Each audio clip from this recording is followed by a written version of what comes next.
There is one detail in Minecraft that cannot be explained by gameplay. Redstone exists, but no living civilization knows how to use it. It is found in temples. It is in traps. It is in mechanisms that were clearly designed consciously, but there is not a single creature that would use it today. Pygmies do not use it.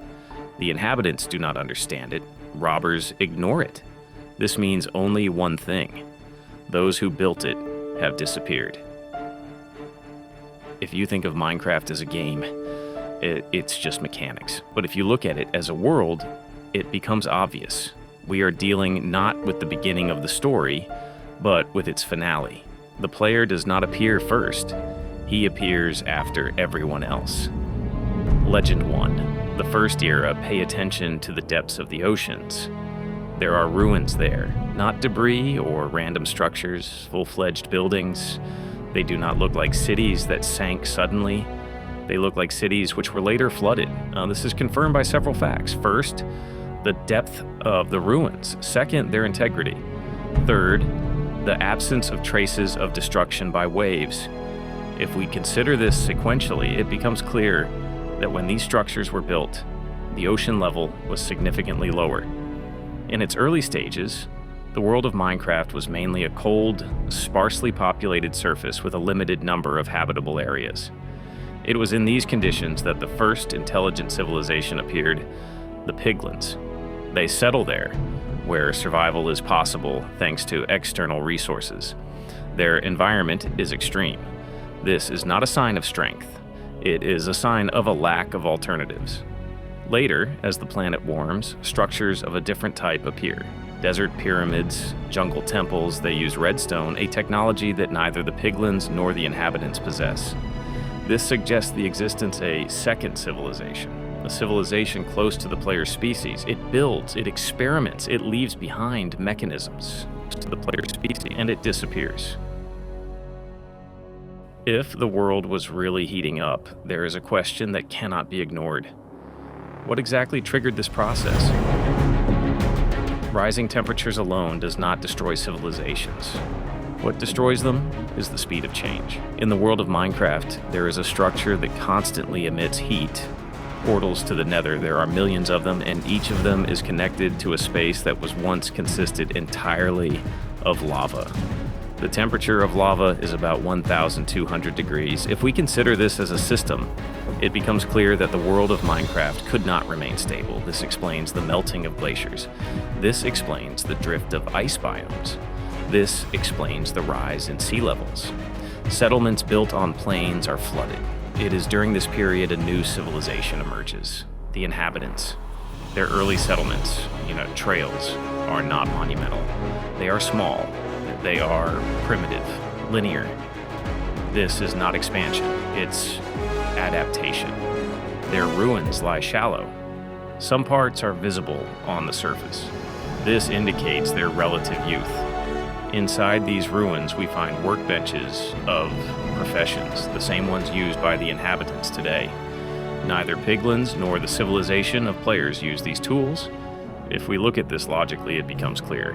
The inhabitants were the last civilization to appear before the final collapse of the world, but even they did not escape division. Forest mansions cannot be explained as temporary bases. They are not fortresses, they are closed cities.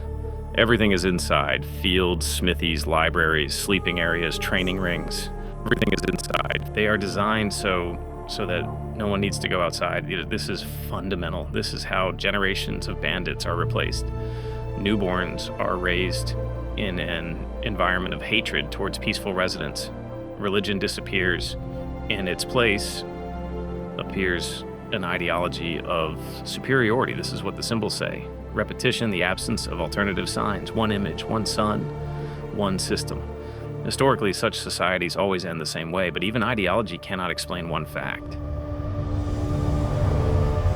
Why are there no attempts at restoration in the world of Minecraft? Are there no attempts at restoration? Amethyst does not behave like ore. It does not form in layers. It does not grow in clusters. It is always found in a closed sphere of calcite and polished basalt. Basalt is solidified lava. This means that the shell was heated to extreme temperatures. If we consider analogies with the real world, such structures are formed when objects pass through the atmosphere. Amethyst geodes arrived from outside. There are millions of them. They are distributed throughout the map at different depths. This indicates not a local event, but a planetary catastrophe. After this moment, the world of Minecraft ceases to be an environment for civilizations. It becomes an archive. In this world, structures remain, but no builders. There are still mechanisms, but there are no engineers left. Symbols remain, but there are no longer those who understood their meaning. That is why the player does not meet his peers. He appears too late, and that is probably why this world still looks like as if it is waiting to finally be understood. Beneath the surface of the Minecraft world, there are cities. They are located deeper than any other ruins, deeper than mines, deeper than temples, any other ruin, deeper than places where it makes sense to build. This is the first inconsistency. These cities are not like settlements. There are no signs of life in them. There are no farms. There are no, warehouses. And there are no transportation routes. But there is structure, repeating halls, symmetry, a single material, and a system that responds not to presence but to movement. The sensors do not illuminate the path. They control it. Catalysts do not create energy. They record death. From the point of view of survival, such architecture is meaningless. A player would not build a city in which every step brings the threat closer. Civilization would not live in a space where its very presence is a mistake. If we consider analogies with the real world, such systems arise not for life, but for isolation. They are not shelters. They are zones to which there is no return. At the center of this structure is Varden. It does not patrol. He does not guard resources. He does not respond to intrusion. He responds to noise. If we look at this sequentially, it becomes clear. Warden is not a guard. He is a boundary. He was not meant to win. He was supposed to stay. This explains why the cities are not destroyed and why they are empty. Probably, at this stage, the player's civilization stops fighting for peace and begins to fight for silence. But if people had to go underground, the question arises, which the world no longer hides. What has become impossible on the surface?